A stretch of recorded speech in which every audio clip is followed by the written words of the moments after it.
नमस्कार। रात के 8 बज चुके हैं और वक्त हो गया है हमारे खास बुलेटिन बांसवाड़ा पत्रिका का।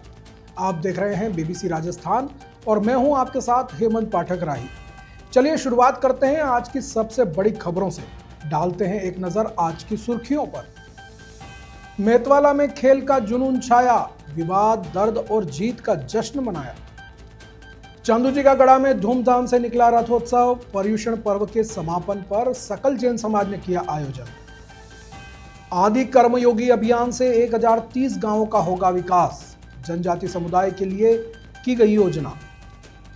प्रतापगढ़ में 51 माटीकला कारीगरों को मिला निःशुल्क इलेक्ट्रिक चाक और मशीन, राजस्थान सरकार की माटीकला बोर्ड द्वारा की गई योजना। कुशलगढ़ में दिगंबर जैन समाज ने मनाया 10 लक्षण महापर्व, 10 उपवासकर्ताओं का हुआ सम्मान। डूंगरपुर के गेंजी गांव में निकला भगवान का रथ, जैन समाज के लोग उमड़े आयोजन में। गढ़ी में तालाब की पाल टूटने पर उप प्रधान वाघेला ने लिया जायजा, किसानों को मुआवजे की मांग। शैक्षिक अनुसंधान शिक्षा में चुनौतियों का व्यावहारिक समाधान, गढ़ी में शैक्षिक अनुसंधान कार्यशाला का आयोजन हुआ। न्याय आपके द्वार कार्यक्रम, डूंगरपुर में लोक अदालत मोबाइल वैन रवाना। डोडा चूरा तस्करी का मुख्य आरोपी ऑपरेशन चक्रव्यूह में गिरफ्तार, प्रतापगढ़ पुलिस की कार्रवाई। लोहारिया में 10 लक्षण महापर्व के बाद निकला रथोत्सव, कंधों पर उठाकर कराया नगर भ्रमण। तो ये थी आज की खास सुर्खियां। अब खबरों को देखते हैं विस्तार से। एक छोटे से ब्रेक के बाद बने रहिए हमारे साथ। लियो इंटरनेशनल स्कूल बांसवाड़ा में 2025 के लिए एडमिशन्स ओपन हैं। यहाँ मिलती है एक्सपीरियंस टीचिंग फैकल्टी हर सब्जेक्ट में, जो बनाए पढ़ाई को इंटरेस्टिंग और इजी। यहाँ पर हैं शानदार स्पोर्ट्स फैसिलिटीज जैसे क्रिकेट, फुटबॉल, बास्केटबॉल, एथलेटिक्स और कई इंडोर आउटडोर गेम्स। बॉयज और गर्ल्स के लिए अलग अलग हॉस्टल की सुविधा, सेफ और कंफर्टेबल स्टे। हर एरिया के लिए ट्रांसपोर्ट फैसिलिटी भी अवेलेबल है। स्कूल में है modern science labs, computer lab और फुली अपडेटेड लाइब्रेरी। ये सिर्फ एक स्कूल नहीं, एक सपनों की शुरुआत है। तो देर किस बात की, आज ही एडमिशन के लिए कांटेक्ट करें लियो इंटरनेशनल स्कूल बांसवाड़ा। बांसवाड़ा जिले के मेतवाला गांव में चल रही बास्केटबॉल और हैंडबॉल टूर्नामेंट में खेल का असली जुनून देखने को मिला। जहां खिलाड़ियों और दर्शकों ने जीत का जश्न मनाया, तो वहीं मैदान पर विवाद और चोट के दर्द की तस्वीरें भी सामने आई। रविवार को हुई 69वीं जिला स्तरीय बास्केटबॉल प्रतियोगिता में पीएम श्री विद्यालय लोहारिया और लसाड़ा सीनियर स्कूल के बीच एक रोचक मुकाबला हुआ। दोनों टीमों के प्रशंसक बड़ी संख्या में मौजूद थे, जिससे माहौल काफी गर्म था। मैच के दौरान खिलाड़ियों में 3 बार विवाद हुआ, लेकिन किसी तरह मामला शांत कराया गया।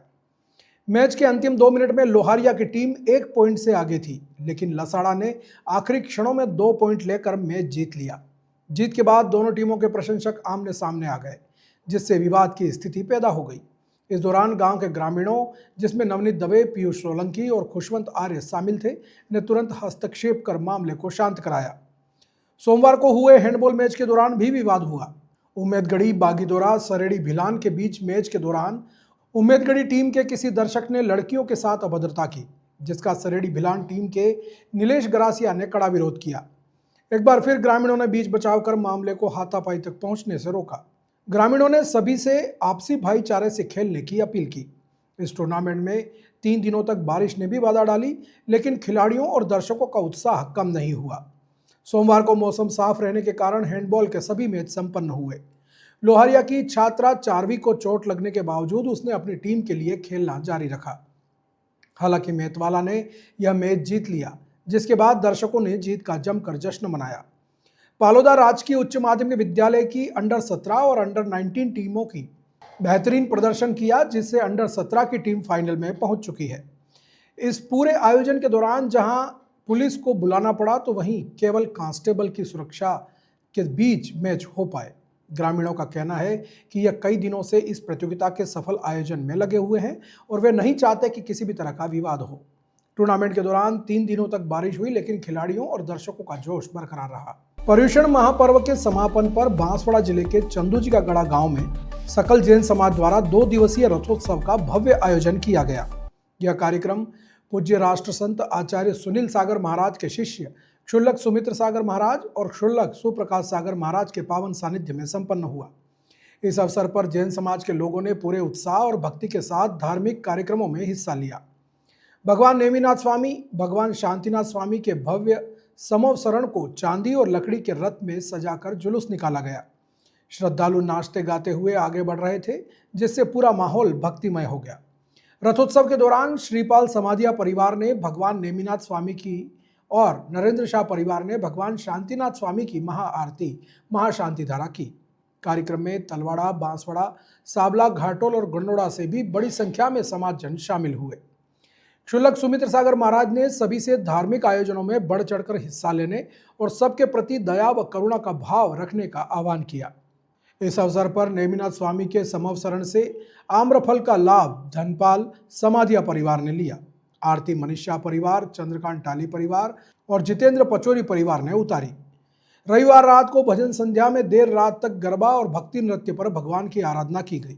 सोमवार को धूमधाम से इस रथोत्सव का भंडारा किया गया। जनजाति समुदाय के सशक्तिकरण और समावेशी विकास के उद्देश्य से जनजाति कार्य मंत्रालय द्वारा शुरू किए गए आदि कर्मयोगी अभियान की 1 दिवसीय कार्यशाला का आयोजन बांसवाड़ा के टीएडी भवन में किया गया। जिला कलेक्टर डॉक्टर इंद्रजीत यादव की अध्यक्षता में हुई इस कार्यशाला में अभियान की रूपरेखा पर विस्तार से चर्चा की गई। एसईओ कैलाश बसेर ने बताया कि इस राष्ट्रीय पहल का लक्ष्य 20 लाख से अधिक ऐसे युवाओं को एक कैडर तैयार करना है जो शिक्षा, स्वास्थ्य, आजीविका और पारंपरिक संस्कृति के संरक्षण में सुधार लाने में मदद करेंगे। जिला कलेक्टर डॉक्टर इंद्रजीत यादव ने बताया, बांसवाड़ा जिले के 1030 गांवों को इस अभियान में प्राथमिकता दी जाएगी। इसके लिए प्रत्येक गांव में 20 युवाओं का चयन कर उन्हें इस प्रक्रिया में भागीदार बनाया जाएगा। ये युवा शिक्षा, समाज और राजस्व गांवों की समस्याओं को उजागर करेंगे। अभियान के तहत 17 विभाग मिलकर काम करेंगे जो गांव में पानी, सड़क, स्वास्थ्य, शिक्षा, आयुष्मान कार्ड, गैस कनेक्शन और खेल सुविधाओं सहित सभी मूलभूत सेवाएं उपलब्ध कराएंगे। इस पहल का मुख्य उद्देश्य स्थानीय नेतृत्व का विकास करना और जनजातीय समुदाय व सरकारी संस्थाओं के बीच बेहतर तालमेल स्थापित करना है। अभियान के माध्यम से एक बहुस्तरीय प्रशिक्षण संरचना विकसित की जाएगी, जिसमें डिजिटल प्लेटफॉर्म का भी उपयोग होगा। पहले राज्य मास्टर प्रशिक्षकों को प्रशिक्षित किया जाएगा, जो आगे चलकर ग्राम स्तर पर 20 आदि कर्मयोगी तैयार करेंगे। इस पहल से आदिवासी समुदायों में एक मजबूत और सशक्त नेतृत्व का निर्माण होगा, जिससे वे खुद विकास की प्रक्रिया में सक्रिय भूमिका निभा सकेंगे।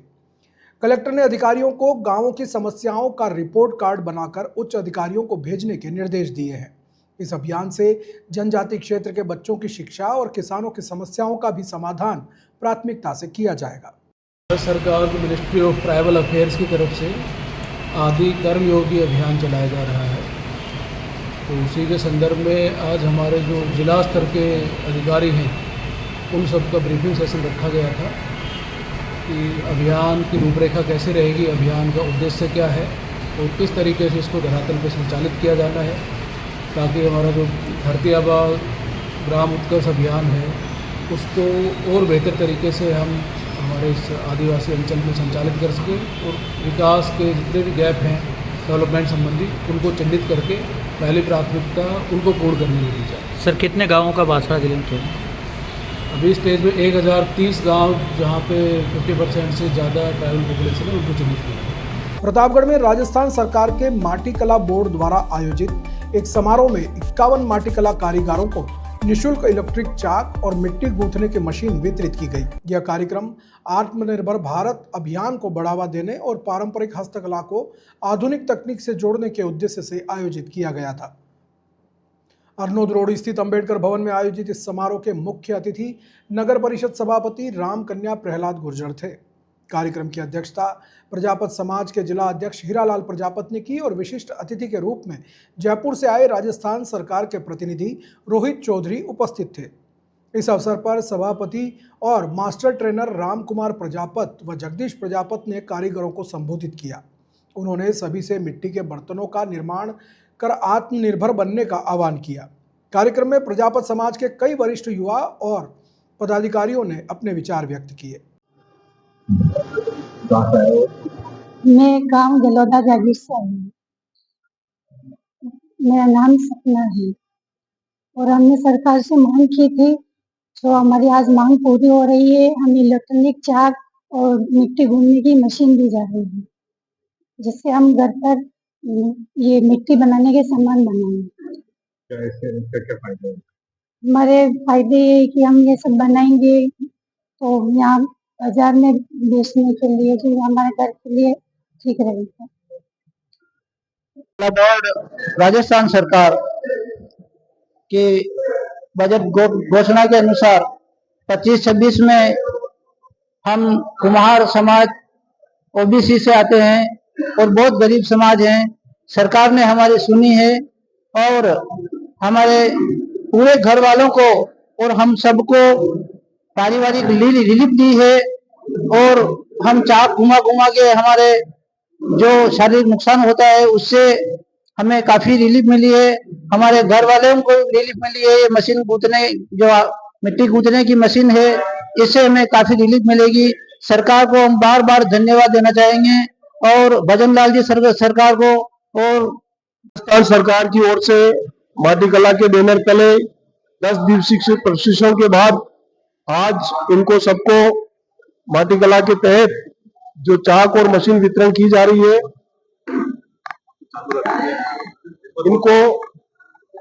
इनको जो मिट्टी गूंथने की जो मशीनें दी जा रही है, ये बिल्कुल आधुनिक मशीनें हैं और जो मिट्टी के बर्तन बनाने के जो चाक है वो इलेक्ट्रिक चाक है।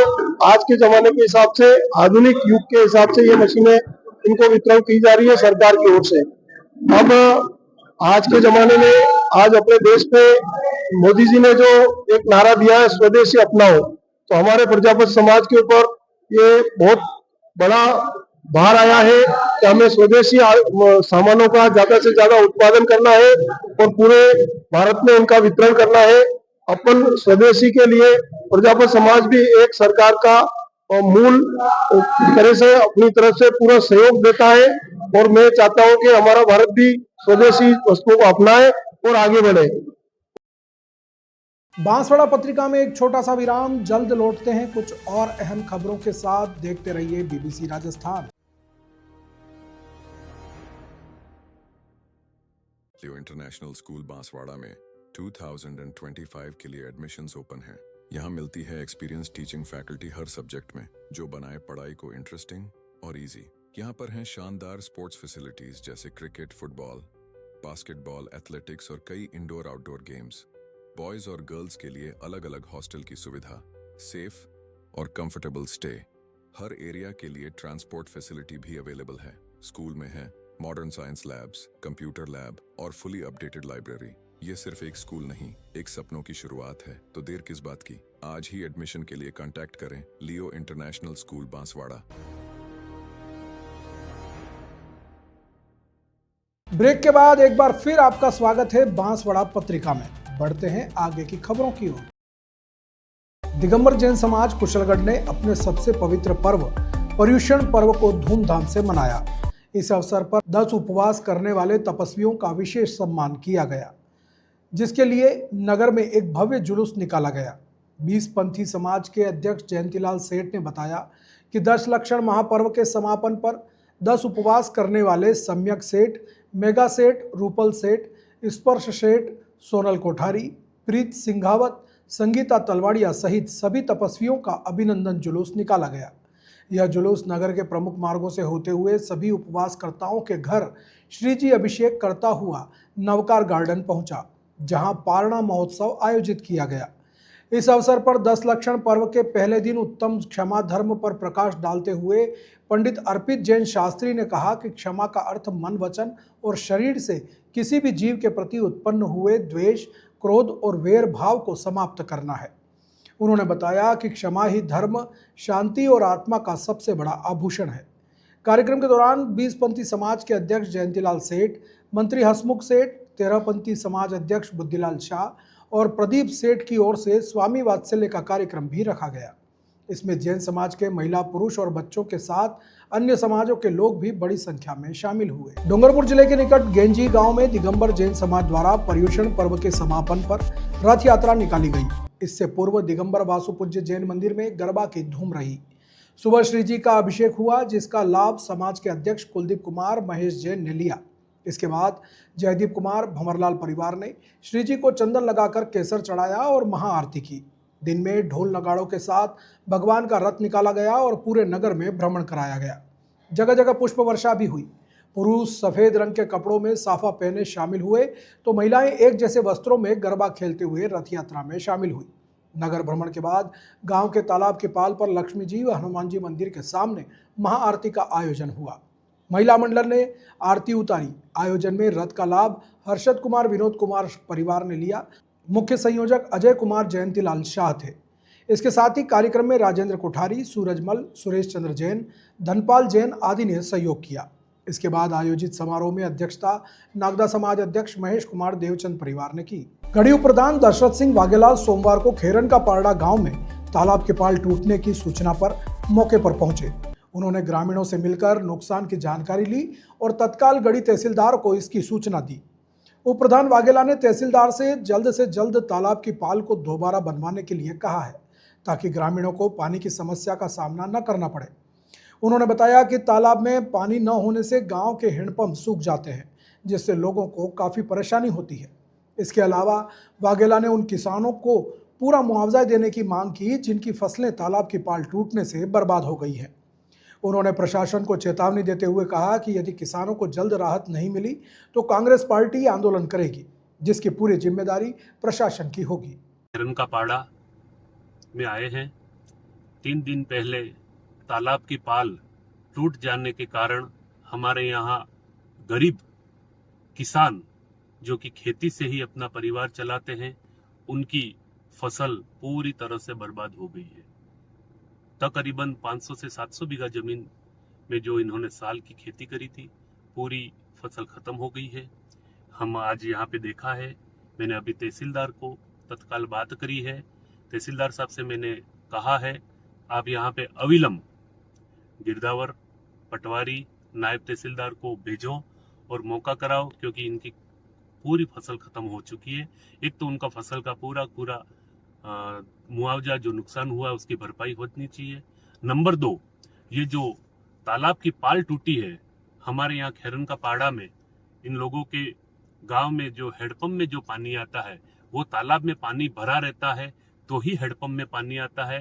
तो अतिशीघ्र इस पाल को बांधा जाए, क्योंकि 75% पानी तो इस तालाब का खत्म हो चुका है, अब मात्र 25% बचा है। अगर अतिशीघ्र इस पाल को नहीं बांधा जाता है तो आने वाले समय में हेडपंप में पानी नहीं आएगा, जो बहुत बड़ी समस्या होगी। सिर्फ और सिर्फ मैंने 2 बातें करी है। एक तो हमारे यहाँ किसानों को ये जो भी नुकसान हुआ है उसका पूरा दाम मिलना चाहिए, क्योंकि ये किसान वाटर पंप, डंकी, ट्रैक्टर आदि से पानी खरीद कर इन्होंने साल की खेती करी है। दूसरा, ये पाल इसलिए अनिवार्य बांधना जरूरी है क्योंकि तो ही हेडपंप में पानी आ जाएगा। हम कल का दिन वेट करते हैं। अगर इस पर कार्रवाई नहीं की गई, अगर ये कार्रवाई नहीं हुई तो 2 दिन बाद इन सभी किसानों को लेके मैं धरने पे बैठूंगा, जिसकी जिम्मेदारी प्रशासन की रहेगी। धन्यवाद। बांसवाड़ा जिले के गढ़ी स्थित जिला शिक्षा एवं प्रशिक्षण संस्थान में आयोजित शैक्षिक अनुसंधान कार्यशाला के दूसरे दिन शिक्षा के क्षेत्र में आने वाली चुनौतियों के व्यावहारिक समाधान पर चर्चा की गई। इस अवसर पर सेवानिवृत्त संयुक्त निदेशक शंभूलाल नायक ने शिक्षकों को शैक्षिक समस्याओं और नवाचारों से हमेशा जुड़े रहने की सलाह दी। उन्होंने बच्चों और विद्यालय स्तर पर उनके क्रियान्वयन पर भी जोर दिया। संस्थान के प्राचार्य देवेंद्र पाटीदार ने कहा कि शैक्षिक अनुसंधान शिक्षा में आने वाली चुनौतियों का सबसे प्रभावी समाधान है। उन्होंने सभी शिक्षकों को शिक्षा की गुणवत्ता सुधारने के लिए जमीनी स्तर पर काम करने का आह्वान किया। सभाध्यक्ष जयप्रकाश नागर ने जानकारी दी कि इस शैक्षिक सत्र में डर्फ स्तरीय, प्रभाग स्तरीय, जिला स्तरीय, केस स्टडी और क्रियात्मक अनुसंधान के रूप में कुल 20 शोध किए जाएंगे। इन शोधों के माध्यम से जिले की शैक्षिक, शहर शैक्षिक और भौतिक परिस्थितियों का गहराई से अध्ययन किया जाएगा। कार्यशाला में मुख्य संदर्भ व्यक्ति उपाचार्य कमलेश कुमार जैन और डॉक्टर सुभाष जोशी के साथ कई शोधार्थी और शिक्षक उपस्थित थे। सभी ने मिलकर विभिन्न शैक्षिक समस्याओं पर विचार विमर्श किया। कार्यक्रम का संचालन डॉक्टर सुभाष जोशी ने किया, जबकि आभार उपाचार्य कमलेश जैन ने व्यक्त किया। डूंगरपुर जिला विधिक सेवा प्राधिकरण द्वारा न्याय आपके द्वार कार्यक्रम के तहत आमजन को कानूनी जानकारी देने के उद्देश्य से एक लोक अदालत मोबाइल वैन को हरी झंडी दिखाकर रवाना किया गया। प्राधिकरण के अध्यक्ष और जिला न्यायाधीश सुनील कुमार पंचोली ने कोर्ट परिसर से इस वैन को रवाना किया। यह वैन 26 सितंबर तक जिले के विभिन्न तालुकाओं में जाकर लोगों की कानूनी सहायता और योजनाओं के बारे में जागरूकता करेगी। जिला विधिक सेवा प्राधिकरण के सचिव मनोज मीणा ने बताया कि यह पहल राजस्थान विधिक सेवा प्राधिकरण के निर्देश पर की गई है। इस मौके पर अपर जिला एवं सेशन न्यायाधीश प्रवीण कुमार, बार संघ के अधिवक्ता और प्राधिकरण के कर्मचारी गण भी मौजूद रहे। यह वैन लोगों को राष्ट्रीय विधिक सेवा प्राधिकरण, राज्य विधिक सेवा प्राधिकरण की विभिन्न योजनाओं, राष्ट्रीय लोक अदालत, निःशुल्क विधिक सहायता, राजस्थान पीड़ित प्रतिकर, मीडिएशन लोक अदालत और स्थायी लोक अदालत के बारे में जानकारी देगी। इसके अलावा बाल विवाह निषेध और नशा मुक्ति जैसे अभियानों के बारे में भी जागरूकता फैलाई जाएगी। राजस्थान राज्य विधिक सेवा प्राधिकरण द्वारा पूरे राज्य में मोबाइल वैन के माध्यम से न्याय आपके द्वार कार्यक्रम का संचालन किया जाता है। इसमें मोबाइल वैन हर जिले में अलग अलग तालुकाओं पे, अलग अलग स्थानों पे, जहाँ ग्रामीण क्षेत्रों में जाकर न्याय व्यवस्था के प्रचार प्रसार करती है और लोगों को कानूनी सहायता कैसे प्राप्त हो और वो अपने मुकदमों को कैसे लड़ सकें, इस संबंध में जानकारी दी जाती है। साथ ही राज्य सरकार या केंद्र सरकार की योजनाओं के बारे में भी जनता को अवगत कराया जाता है। इसी क्रम में आज डूंगरपुर जिले में मोबाइल वैन का आगमन हुआ और इस मोबाइल वैन को पूरे जिले में पहुंचाने के लिए, प्रचार प्रसार के लिए रवाना किया गया। श्रीमान जिला विशेष न्यायाधीश महोदय सुनील कुमार पंचोली साहब ने हरी झंडी दिखाकर से रवाना किया। प्रतापगढ़ के जिला पुलिस अधीक्षक बी आदित्य के निर्देशन में चलाए जा रहे ऑपरेशन चक्रव्यूह के तहत पुलिस ने डोडा चूरा तस्करी के एक मुख्य आरोपी को गिरफ्तार करने में सफलता पाई है। यह आरोपी पिछले 6 महीने से फरार चल रहा था। जालोदा जागीर थानाधिकारी मांगीलाल ने बताया कि छोटी सादड़ी पुलिस ने एक इको कार से 96 किलो 485 ग्राम अवैध डोडा चूरा बरामद किया था और मौके से 3 आरोपियों को गिरफ्तार किया गया था। इस मामले की जांच जलोदा जागीर थाना प्रभारी को सौंपी गई थी। जांच के दौरान पता चला कि जब्त किया गया डोडा चूरा दशरथ मीणा ने उपलब्ध करवाया था। घटना के बाद से दशरथ फरार चल रहा था। पुलिस की विशेष टीम ने अथक प्रयास के बाद उसे गिरफ्तार कर लिया। अब गिरफ्तार आरोपी से डोडा चूरा की सप्लाई चेन और खरीद फरोख्त के संबंध में गहन पूछताछ की जा रही है ताकि इस रैकेट के अन्य सदस्यों का भी पता लगाया जा सके। धर्मनगरी लोहारिया में जैन समाज ने मुनि समृद्ध सागर जी महाराज और आरिका भरतेश्वरी माता जी के सानिध्य में 10 लक्षण महापर्व मनाया। इस दौरान कई श्रद्धालुओं ने उपवास, तप और साधना की, जिसका समाज द्वारा सम्मान किया गया। पर्व के समापन के बाद लोहारिया में परंपरागत रथोत्सव का आयोजन किया गया। यह रथोत्सव पीढ़ियों से चला आ रहा है और दिनों दिनों तक बड़े ही धूमधाम से मनाया जाता है। इस अनोखी परंपरा के तहत बिना पहियों का लकड़ी का यह रथ एक विशेष समुदाय के लोग अपने कंधों पर उठाकर ही पूरे नगर में भ्रमण कराते हैं। इसी तरह श्री जी की पालकी को भी समाज के सदस्य अपने कंधों पर उठाकर नगर भ्रमण कराते हैं। रथोत्सव में आसपास के कई गांवों से लोग शामिल होने आते हैं, जिससे यहाँ का माहौल पूरी तरह से धार्मिक और आनंदमय हो जाता है। यह रथ मूल नायक जिनालय से निकलकर अतिशय क्षेत्र अनेकांत गोमटगिरी बाहुबली क्षेत्र तक जाता है और वापस आकर अनेकांत नगर चौराहे पर रुकता है। वहां रात में महाआरती और भक्ति संध्या का कार्यक्रम होता है। अगले दिन रथ पुनः बाहुबली कॉलोनी और जैन कॉलोनी से होते हुए मंदिर में वापस स्थापित हो जाता है। इस रथ पर बैठने का सौभाग्य इस बार भामाशाह बोहरा श्रीमाल हेमराज परिवार को मिला है। इसके अलावा रथ पर विशेष वीर झंडा निकालने का सौभाग्य प्रथम दिन बोहरा सुरेश कुमार दुलजी परिवार को और दूसरे दिन नशनावत चिमनलाल वर्दीचंद परिवार को प्राप्त हुआ। इस कार्यक्रम के बाद समाज द्वारा विशेष फूल माला का कार्यक्रम भी आयोजित किया जाता है, जिसका पुण्य लाभ नायक नरेंद्र कुमार केसरीमल परिवार ने प्राप्त किया है। माता जी ने भी श्री जी के साथ पूरे नगर में भ्रमण किया, जिसका सभी श्रद्धालुओं ने खूब आनंद लिया। ये थी आज की बड़ी खबरें। ऐसी ही सटीक और तेज खबरों के लिए देखते रहिए रोजाना रात 8 बजे बांसवाड़ा पत्रिका।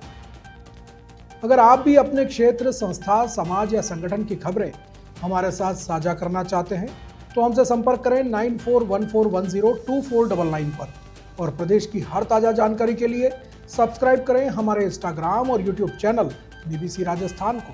नमस्कार।